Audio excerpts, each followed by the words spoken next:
Welcome to LBS Inter College, Jagdishpur. Please subscribe this channel.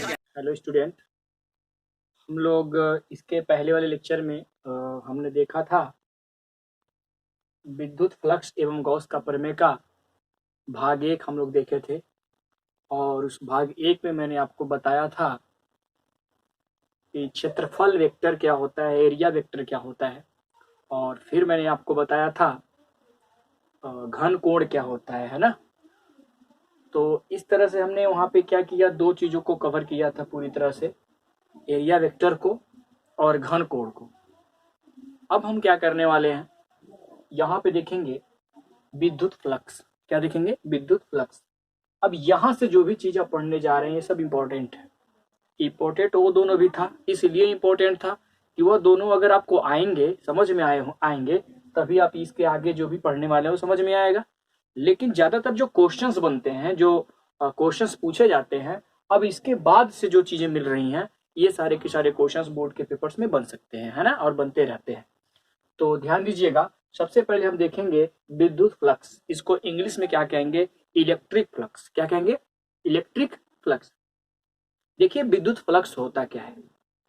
विद्युत flux होता क्या है, मान लीजिए कि कोई काल्पनिक पृष्ठ है, कोई काल्पनिक पृष्ठ है, और उस काल्पनिक पृष्ठ को किसी वैद्युत क्षेत्र में रखा गया। कोई विद्युत क्षेत्र है और उसमें उस काल्पनिक पृष्ठ को मान लिया गया है कि वहां पे कोई काल्पनिक पृष्ठ है, रखा हुआ है विद्युत क्षेत्र। क्योंकि काल्पनिक है तो मतलब कल्पना किया जा रहा है कि हमने क्या किया, एक वैद्युत क्षेत्र है, उसमें मैंने एक काल्पनिक पृष्ठ ले लिया। और अगर काल्पनिक पृष्ठ हमने लिया तो हम ये देखेंगे कि उस काल्पनिक पृष्ठ से कितनी बल रेखाएं गुजर रही हैं। क्यों? कितनी बल रेखाएं गुजर रही हैं। जितनी बल रेखाएं गुजरेंगी उनकी जो संख्या होगी, बल रेखाओं की जो संख्या होगी, उसी को हम क्या कहते हैं? वैद्युत फ्लक्स कहते हैं। मतलब ये कि जब किसी काल्पनिक पृष्ठ को आप किसी वैद्युत क्षेत्र में रखते हैं तो रखने पर ऐसा देखा जाता है कि उस वैद्युत क्षेत्र के कारण उस काल्पनिक पृष्ठ से बहुत सारी बल रेखाएं क्या होती हैं? गुजरती हैं। और उन बल रेखाओं की संख्या को ही हम क्या कहते हैं? वैद्युत फ्लक्स कहते हैं। बात समझ में आया? जैसे आप फिगर समझ पा रहे होंगे, यहाँ पे मैंने एक प्लस क्यू आवेश का विद्युत क्षेत्र लिया है, आपको नजर आ रहा है। ये जो एरो नजर आ रहे हैं आपको, ये किसके हैं? विद्युत क्षेत्र को प्रदर्शित करते हैं। एरो का मतलब है बल रेखा, इसको बोलते हैं विद्युत बल रेखाएं। और ये विद्युत बल रेखाओं का काम क्या है? वैद्युत क्षेत्र को क्या करना? प्रदर्शित करना। इलेक्ट्रिक फील्ड को क्या करना? डिनोट करना। उसी को ये क्या करते हैं? प्रदर्शित करते हैं। तो ये आप देख पा रहे हैं, प्लस क्यू आवेश मैंने लिया है और इससे बाहर की तरफ विद्युत बल रेखाएं निकल रही हैं, जिसकी वजह से यहाँ पे क्या क्या बना हुआ है? इलेक्ट्रिक फील्ड चारों ओर बना हुआ है, आपको नजर आ रहा होगा। और इसी में मैंने यहाँ पे एक पृष्ठ न लेके मैंने 2 पृष्ठ लिया है। आप एक पृष्ठ ही लेके बात कर सकते हैं। डिफिनेशन बोलने के लिए आप कोई एक ही पृष्ठ बोलेंगे, लेकिन कुछ हमको और भी समझाना है, इसीलिए मैंने यहाँ पे 2 पृष्ठ को दिखाया है। आप देख पा रहे हैं कि इस इलेक्ट्रिक फील्ड में मैंने क्या लिया है? एक सरफेस लिया है। यहाँ पे आपको नजर आ रहा है ये है ना। और आप देख पा रहे होंगे कि इस सरफेस जो है, यहाँ पे जो पृष्ठ है, इससे कुछ बल रेखाएं जो है पास हो रही है, थ्रो हो रही है ना, गुजर रही है। तो देखिए कैसे गुजर रही है। जैसे मान लीजिए कि प्लस क्यू आवेश से यहाँ पे बल रेखा निकला, ये भी निकला, ये भी निकला, है ना, निकला हुआ है। और आप देख पा रहे होंगे कि इस वाले पृष्ठ से 1 2 3 बल रेखाएं गुजरी है। एक्चुअल में फिगर मैंने 3 ही दिखाया है, ये जरूरी नहीं कि 3 ही निकले, बहुत सारी निकल सकती है, बहुत कम भी निकल सकती है। तो बल रेखाएं ऐसे गुजर रही हैं, आप देख रहे हैं 1 2 3 इस वाले पृष्ठ से। और अभी बगल वाले पृष्ठ पे देखिए, वहां पे कितनी निकल रही है? सिर्फ एक ही बल रेखा उससे निकल पा रही है, बाकी निकल नहीं पा रही है ना। तो ये जो बल रेखा जो गुजर रही है पृष्ठ से, इनकी जो संख्या होती है, इस संख्या का जो माप होगा, जो मान होगा, इसी संख्या को काउंट करेंगे और संख्या का वैल्यू निकालेंगे, है ना। तो जो संख्या का माप आएगा उसी को बोलते हैं वैद्युत फ्लक्स। तो बात समझ में आ रहा है? विद्युत फ्लक्स का मतलब क्या है? विद्युत फ्लक्स का मतलब है कि किसी इलेक्ट्रिक फील्ड में कोई मैं क्या करूं, यहाँ पे काल्पनिक पृष्ठ रख दूं और उस काल्पनिक पृष्ठ से बल रेखाएं गुजरे, काल्पनिक पृष्ठ से बल रेखाएं गुजरे, और उन बल रेखाओं की संख्या को ही हम क्या कहते हैं? वैद्युत फ्लक्स या विद्युत फ्लक्स कहते हैं। तो वही ध्यान दीजिएगा, यहाँ पे विद्युत क्षेत्र में स्थित किसी काल्पनिक पृष्ठ से होकर गुजरने वाली विद्युत बल रेखाओं की संख्या की माप को उस पृष्ठ से बद्ध विद्युत फ्लक्स कहते हैं। इसे फाई ई से डिनोट करते हैं। किसे डिनोट करते हैं? फाई ई से प्रदर्शित करते हैं या व्यक्त करते हैं, है ना। अब थोड़ा सा ध्यान दीजिएगा, यहाँ पे मैंने दो फिगर लिया है ना, यहाँ पे दो पृष्ठ लिया है। एक ब्लैक वाले पेन से आपको मार्कर से नजर आ रहा होगा, और एक ब्लू वाले से नजर आ रहा होगा। तो आप देख पा रहे होंगे प्लस क्यू आवेश से बल रेखाएं जब निकल रही हैं, तो ये वाला जो है, ये इस वाले पृष्ठ से 1 2 3 कम से कम 3 लाइनें नजर आ रही हैं, कुछ गुजर रही हैं, 3 गुजर रही हैं। और इस वाले से कितना गुजरी? 2 गुजरी है। मतलब बल रेखा किससे कम गुजर रही है? इस वाले से कम गुजर रही है बल रेखाएं, और इस वाले से ज्यादा गुजर रही हैं। तो बताइए कि किसका वैद्युत फ्लक्स ज्यादा होगा? इस पृष्ठ के लिए वैद्युत फ्लक्स ज्यादा होगा कि इस पृष्ठ के लिए वैद्युत फ्लक्स ज्यादा होगा? इस पृष्ठ में आपको वैद्युत फ्लक्स देखने को ज्यादा मिलेगा। तो मैंने भी बताया कि बल रेखाओं की जो संख्या होती है, बल रेखाओं की जो संख्या होती है, उसी को हम क्या कहते हैं? विद्युत फ्लक्स कहते हैं। तो बल रेखा की संख्या किसकी ज्यादा है? इस पहले वाले की, ब्लैक वाले की ज्यादा है। इसकी ज्यादा है, इसकी कम है, मतलब वैद्युत फ्लक्स यहाँ पे ज्यादा होगा, और यहाँ पे क्या होगा? इस वाले पृष्ठ में क्या होगा? कम होगा। तो यहाँ पे मैंने एक नाम दे दिया है, इसको मैंने फर्स्ट मान लिया, इसको सेकेंड। ये फर्स्ट वाला पृष्ठ है, सरफेस है, और ये सेकेंड वाला है ना। और यहाँ इसका मैंने जो वैद्युत फ्लक्स माना, वो मान लिया मैंने क्या है? φ1। और दूसरे वाले का विद्युत फ्लक्स मैंने क्या मान लिया? φ2 माना जा सकता है, क्योंकि दोनों से कम अलग अलग गुजर रहे हैं, तो दोनों को अलग अलग मानना पड़ेगा। इसको φ1 मान लिया और इसको φ2 मान लिया। अब ध्यान दीजिएगा, φ1 का क्या मतलब है? φ1 का मतलब है, φ1 जो मैं माना हूं, किसको माना हूं? पृष्ठ क्षेत्रफल ब्लैक वाले से, है ना। पृष्ठ क्षेत्रफल ब्लैक वाले से गुजरने वाली बल रेखाओं की संख्या है φ1। φ2 क्या है? पृष्ठ क्षेत्रफल ब्लू से गुजरने वाली बल रेखाओं की संख्या है। अब थोड़ा ध्यान दीजिएगा, यहाँ पे बगल में देखिए, किससे बल रेखा कम गुजर रहा है? इस वाले से। और किससे ज्यादा गुजर रहा है? इस वाले से। तो यहाँ पे अगर हम देखें तो φ1 का मान क्या होगा? ज्यादा होगा, φ2 का मान क्या होगा? कम होगा। मतलब φ1 बड़ा होगा किससे? φ2 से, है ना। φ1 बड़ा होगा φ2 से। बात समझ में आ रहा है? क्यों? क्योंकि जितनी ही बल रेखा उस पृष्ठ से गुजरेंगी, उस पृष्ठ का फ्लक्स, विद्युत फ्लक्स उतना ही ज्यादा होता है। एक नोट हम लेते हैं, इस नोट में थोड़ा सा आप ध्यान दीजिएगा। इस नोट से आपको क्या मतलब, इस पूरे फिगर से क्या समझ में आ रहा है? φ1 का मान ज्यादा, φ2 का मान कम। इससे क्या पता चलता है? इससे ये पता चलता है कि हम जानते हैं, बताया गया था E बराबर KQ/R। अब ये कहां से आ गया? E का फॉर्मूला था 1/4πε0 इंटू Q/R। बताया गया था, Q/R² रहा होगा, ये आपको बताया गया था, है ना। यहाँ पे थोड़ा सा ध्यान दीजिएगा, ये R² है और ये क्या है? E है। तो अगर हम इसको ध्यान दें तो आप यहाँ पे देख पा रहे होंगे कि ये जो R² है, ये दोनों, इन दोनों में कैसा संबंध है? उल्टा का संबंध है। मतलब E जो है इनवर्सली प्रोपोर्शनल है किसके? R² के। मतलब R बढ़ेगा तो E का मान घटेगा, विद्युत क्षेत्र का मान घटेगा जब दूरी बढ़ेगी। तो वही यहाँ पे हुआ है। यहाँ पे ये जो पृष्ठ है वह इस आवेश से क्या हो गया? दूर है। मतलब वैद्युत क्षेत्र से क्या है? दूर है। मतलब वैद्युत क्षेत्र का मान क्या होता है? घटता है। कब? जब दूरी बढ़ती है। तो देखिए, इस पृष्ठ की दूरी क्या हो गई? इस आवेश से दूर हो गई ना। आवेश से दूरी क्या हो गई? डिस्टेंस बढ़ गई। जब डिस्टेंस बढ़ जाएगा यहां से यहां तक का, तो उस कंडीशन में आपका जो वैद्युत क्षेत्र का घट जाएगा। वैद्युत क्षेत्र घट जाने का क्या मतलब? विद्युत बल रेखाएं कम गुजरेंगी, इसीलिए विद्युत क्षेत्र क्या हो जाता है? घट गया। बात समझ में आ रही है? और ये पास में है आवेश के, तो यहाँ पे देखिए डिस्टेंस क्या है? कम है। डिस्टेंस इन दोनों के बीच पृष्ठ के कम है ना। तो यहाँ पे जो होगा विद्युत क्षेत्र का मान क्या होगा? ज्यादा होता है, क्योंकि दूरी कम होती है। दूरी कम तो ये ज्यादा तो ये कम। तो ये बात समझ में आ गई होगी। इसीलिए यहाँ पे लिखा गया φ1 बड़ा है φ2 से, क्योंकि बल रेखाएं क्या होंगी? इस वाले से ज्यादा गुजरेंगी, इस वाले से कम, है ना। तो आपको बात समझ में आ रही होगी। तो आगे देखते हैं, एक समान विद्युत क्षेत्र के कारण विद्युत फ्लक्स। एक समान विद्युत क्षेत्र के कारण विद्युत फ्लक्स।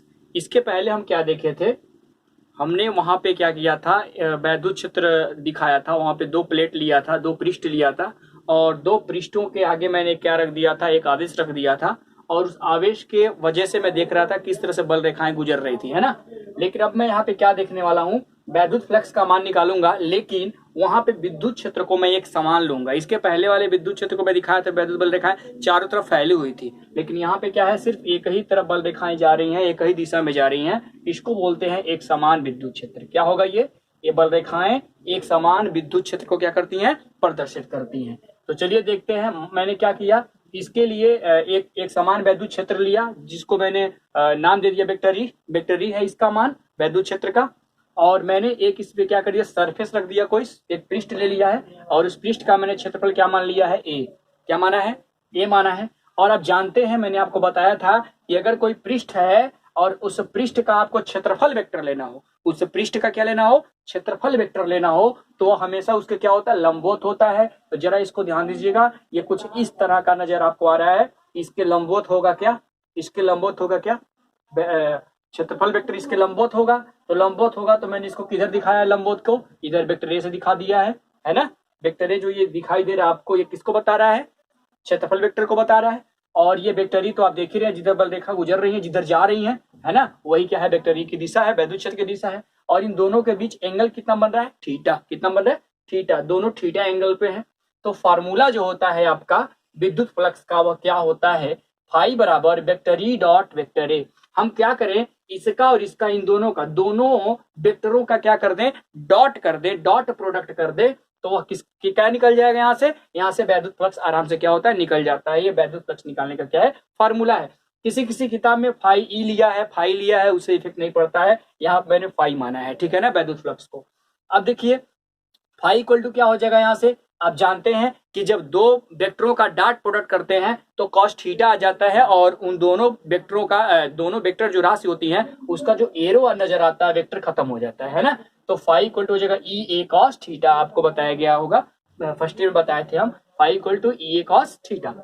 अब देखिए जहां वेक्टर ई क्या है, आपका विद्युत क्षेत्र है। वेक्टर ए क्या है, इसमें वेक्टर ए क्या है, क्षेत्रफल वेक्टर है। और जो थीटा एंगल नजर आ रहा है, याद रहे यही लोग यहाँ पे लोग फंस जाते हैं। थीटा क्या है, वेक्टर ई और वेक्टर ए के बीच, मतलब वैद्युत क्षेत्र और क्षेत्रफल वेक्टर, इन दोनों के बीच का एंगल होता है। इन दोनों के बीच का एंगल लेते हैं हम, याद रहे, ठीक ना। अब देखिए यहां से क्या आता है, विशेष स्थितियां हम देखेंगे। क्या देखेंगे, विशेष स्थितियां, कुछ स्पेशल केसेज हैं। तो केस फर्स्ट हम देखते हैं। केस फर्स्ट में हम देखेंगे यदि कोई पृष्ठ विद्युत क्षेत्र के लंबवत रखा हो तो। अब अगर मैं क्या करूं, ये तो कुछ इस तरह से थीटा एंगल पर रखा गया था विद्युत क्षेत्र के साथ, विद्युत क्षेत्र के साथ ये थीटा एंगल पे वेक्टर यहाँ पे काम कर रहा था। यहाँ पे कुछ इस तरह का पृष्ठ रखा गया था। अगर मान लीजिए कि एक समान वैद्युत क्षेत्र है और मैं क्या कर रहा हूं, जो पृष्ठ ले रहा हूं, क्या ले रहा हूं, पृष्ठ ले रहा हूं, वह कैसा ले रहा हूं, लंबवत। पृष्ठ कैसा ले रहा हूं, लंबवत। देखिए लंबवत है कि नहीं है, वैद्युत क्षेत्र के क्या है, पृष्ठ लंबवत है। याद रहे पृष्ठ वैद्युत क्षेत्र के लंबवत है, वेक्टर ए के नहीं। वेक्टर ए और ये लंबवत नहीं है, ये वाला पृष्ठ जो है वह वैद्युत क्षेत्र के लंबवत है। तो उस कंडीशन में क्या देखने को मिलेगा, ये पृष्ठ कुछ इस तरह का हो गया, ऐसे हो गया ये। अब ये ऐसे हो गया तो इसका क्षेत्रफल वेक्टर किधर होगा, बताइए, इधर होगा। देखिए दिखाया गया, वेक्टर ए इधर दिखाए खींच के लाइन, है ना। ये वेक्टर ए हो गया और वेक्टर ई तो इधर ही है। अब इन दोनों के बीच एंगल कितना बन रहा है, बताओ। वेक्टर ई और वेक्टर ए के बीच यहाँ पे तो थीटा बन रहा था, लेकिन यहाँ पे क्या बन रहा है, यहाँ पे 0 डिग्री, दोनों एक ही डायरेक्शन में, देख लो। तो यहाँ पे लिखेंगे, यहाँ थीटा पर क्या लेंगे, 0 डिग्री। तो फाई बराबर हो जाएगा ई ए कॉस थीटा होता है। और थीटा जब क्या ले लेंगे, 0 डिग्री। जब 0 डिग्री रखेंगे तो उस कंडीशन में आपका क्या आ जाएगा, यहाँ से ये बचेगा, कहा 0 का मान क्या होता है, 1 होता है। अब आता है केस सेकेंड।